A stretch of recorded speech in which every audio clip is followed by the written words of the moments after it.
ইরানে সাম্প্রতিক মার্কিন ইসরায়েলি হামলার পরও দেশটির পারমাণবিক সক্ষমতা খুব একটা কমেনি। এমনই চাঞ্চল্যকর তথ্য উঠে এসেছে নতুন গোয়েন্দা মূল্যায়নে। বলা হচ্ছে মাত্র ৩ থেকে ৬ মাসের মধ্যেই ইরান একটি পারমাণবিক বোমা তৈরি করতে সক্ষম হতে পারে। তাহলে হামলার উদ্দেশ্য কি ব্যর্থ হয়েছে, জানবো ডেস্ক রিপোর্টে। সাম্প্রতিক মার্কিন ও ইসরায়েলি সামরিক হামলার পরও ইরানের পারমাণবিক কর্মসূচি বড় ধরনের ধাক্কা খায়নি, এমনই ইঙ্গিত দিচ্ছে যুক্তরাষ্ট্রের নতুন গোয়েন্দা মূল্যায়ন। বিশ্লেষকদের মতে ইরান এখনও ৩ থেকে ৬ মাসের মধ্যে একটি পারমাণবিক বোমা তৈরির সক্ষমতা ধরে রেখেছে।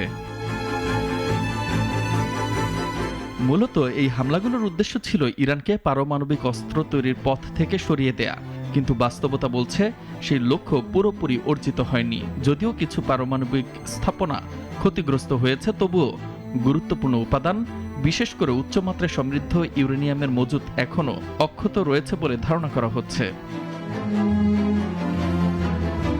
জাতিসংঘের পারমাণবিক সংস্থার মতে ইরানের কাছে প্রায় ৪৪০ কেজি ৬০% সমৃদ্ধ ইউরেনিয়াম থাকতে পারে। এই পরিমাণ ইউরেনিয়াম আরও সমৃদ্ধ করা হলে অন্তত ১০টি পারমাণবিক বোমা তৈরি সম্ভব। তবে এই মজুতের সঠিক অবস্থান এখনও নিশ্চিত করা যায়নি, কারণ পরিদর্শন কার্যক্রম বর্তমানে স্থগিত রয়েছে।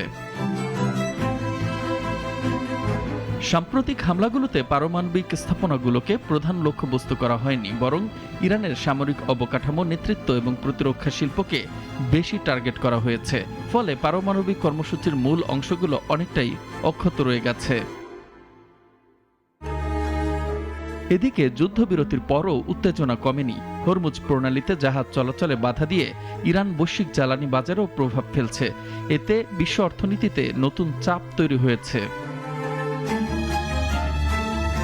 যুক্তরাষ্ট্রের পক্ষ থেকে বলা হচ্ছে তারা এখনও কূটনৈতিক উপায়ে নিশ্চিত করতে চায় ইরান যেন কখনোই পারমাণবিক অস্ত্র অর্জন করতে না পারে, তবে সামরিক বিকল্প পুরোপুরি বাতিল করা হয়নি। বিশেষজ্ঞরা মনে করছেন ইরানের পারমাণবিক বিজ্ঞানীদের হত্যাকাণ্ড দেশটির অগ্রগতিতে সাময়িক প্রভাব ফেললেও দীর্ঘমেয়াদে তা থামাতে পারবে না, কারণ প্রযুক্তিগত জ্ঞান ধ্বংস করা কঠিন, তবে দক্ষতা ক্ষতিগ্রস্ত করা সম্ভব। সব মিলিয়ে পরিস্থিতি এখনো জটিল এবং অনিশ্চিত। ইরানের পারমাণবিক কর্মসূচি ঠিক কতটা এগিয়েছে তা নির্ভুলভাবে বলা কঠিন। মোস্তফা কামাল তোহা, নাগরিক।